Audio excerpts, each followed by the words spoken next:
Geliat industri fashion terdengar tiada hentinya. Arus perputaran tren hampir berlalu dengan sangat cepat, seakan dunia membutuhkan itu secepatnya. Karena hampir setiap minggu, kita semua mendengar tren fashion yang terus berganti, dan ultra fast fashion yang mengubah itu semua. Kita membeli baju musim panas terbaru dari Zara, tapi setelah dipakai 2 kali, tren sudah berganti dan kita tidak mau memakainya lagi. Siklus konsumsi yang cepat ini juga akhirnya bikin banyak orang membuang pakaian dalam kondisi yang masih baru. Lalu, kemana perginya semua baju yang tidak terpakai atau tidak terjual itu? Selamat datang di Shoe Inspector, sisi gelap pakaian thrift. Masih banyak yang tidak percaya kalau pasar thrift saat ini itu sudah diisi oleh barang-barang sampah dan palsu. Walaupun memang tidak menutup kemungkinan kalau kita bisa mendapatkan barang bekas original yang masih layak pakai.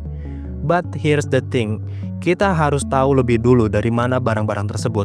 Dan yang paling sering, pakaian tersebut diklaim datang dari badan amal yang tidak bertanggung jawab atau kelebihan pasokan pakaian bekas. Maka dari itu, supaya tidak menambah biaya untuk menyewa gudang penyimpanan atau daur ulang, pakaian tersebut akhirnya dipilah untuk dijual. Pakaian vintage yang masih memiliki nilai biasanya akan dipisahkan untuk dijual kembali dengan harga yang cukup tinggi. Sedangkan pakaian berkualitas rendah dan tidak layak pakai biasanya akan dikirim ke negara berkembang seperti Asia atau Afrika dengan dalih bantuan kemanusiaan atau perdagangan bebas. Salah satu kasusnya adalah jurnalisme yang pernah dilakukan oleh Reuters saat membongkar gimmick donasi sepatu di Singapura untuk didaur ulang dengan menaruh alat pelacak pada sepatu yang disumbangkan. Tapi ternyata sepatu yang didonasikan tersebut malah ditemukan di Indonesia dan dijual dengan harga murah. Maka dari itu, banyak pihak yang kecewa dan menimbulkan trust issue yang makin besar terhadap pasar barang thrift.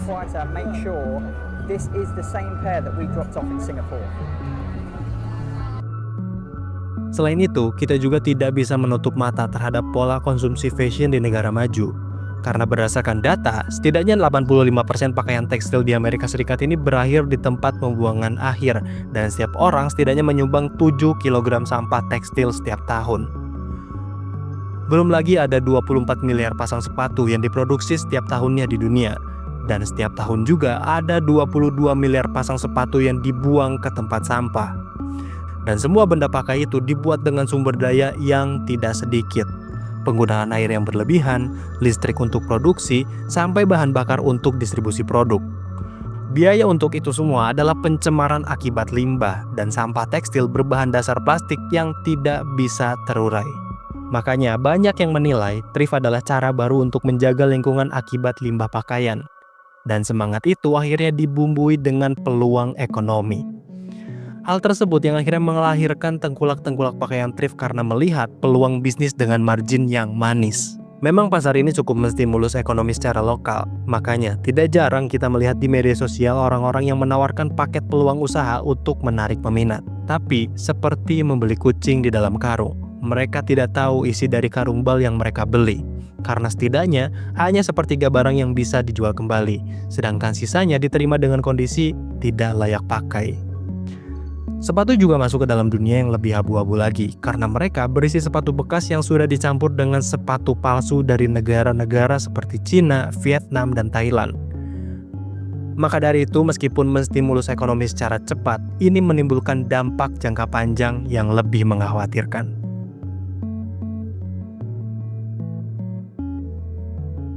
Meskipun terdengar seperti peluang, banyak praktik licik dan manipulatif supaya barang-barang ini bisa masuk ke negara tujuan. Di Indonesia, barang seperti ini bisa masuk lewat jalur legal dengan melabeli produknya sebagai produk tekstil. Namun tidak sedikit juga barang-barang tersebut masuk dari jalur impor ilegal di pelabuhan-pelabuhan gelap, sehingga peredarannya di pasar tidak bisa dikontrol. Dengan harga yang murah, ini mengubah haluan konsumsi untuk membeli produk yang lebih ekonomis dan secara otomatis mempengaruhi pertumbuhan industri lokal.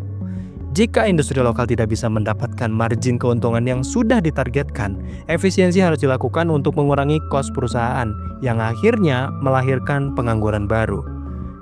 Jika pabrik tidak bisa bertahan, satu persatu mulai dari pabrik tekstil hingga brand akan tumbang, yang akhirnya melumpuhkan ekonomi kita dan membuat kita ketergantungan produk impor sampah dari luar negeri. Contoh nyatanya sudah terjadi di Nigeria dan Kenya. Keran impor pakaian bekas dengan label donasi kemanusiaan dan daur ulang secara perlahan menghancurkan industri tekstil domestik mereka. Industri yang dulunya bisa menyerap hingga 200.000 pekerja, kini hanya bisa menyerap 20.000 tenaga kerja. Ini bisa terjadi kepada negara berkembang lain yang berpendapatan rendah, termasuk Indonesia.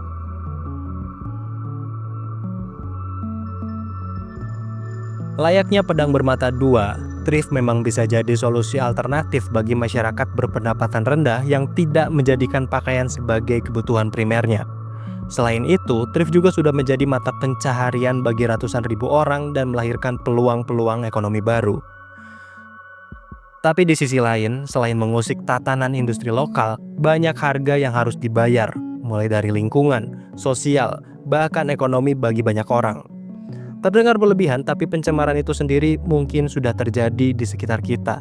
Air yang kita minum dan pakai, udara yang kita hirup, jadi dampak yang secara tidak langsung kita rasakan dan akhirnya menjadi siklus yang mengkhawatirkan.